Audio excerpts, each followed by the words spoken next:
दिवाळीच्या पार्श्वभूमीवर उल्हासनगरच्या अनेक रहिवासी भागांमध्ये फटाक्यांची अनधिकृत गोदाम सुरू आहेत। या गोदामांमध्ये मोठ्या प्रमाणात फटाक्यांचा साठा करण्यात आला असून यामुळे मोठी दुर्घटना होण्याची शक्यता आहे। याच अनुषंगाने उल्हासनगर पोलिसांनी 2 मोठ्या फटाक्यांच्या अनधिकृत गोदामांवर छापा मारला।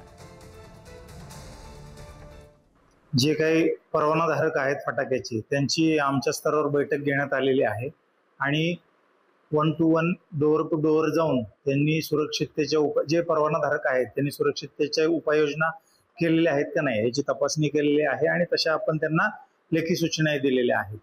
त्याचबरोबर या व्यतिरिक्त जे परवाना नसतानाही फटाके स्टोअर करत आहेत आणि विक्री करत आहेत त्याच्यावर आपण एक उल्हासनगरलाही कारवाई केलेली आहे आणि कालच आम्ही मिळालेल्या गोपनीय माहितीनुसार विठ्ठलवाडी पोलीस स्टेशनच्या हद्दीत एका ठिकाणी असेच फटाके स्टोअर करून ठेवलेले अशी माहिती मिळाल्यानंतर त्या ठिकाणी तात्काळ पोलीस टीम जाऊन आपण कारवाई केलेली आहे।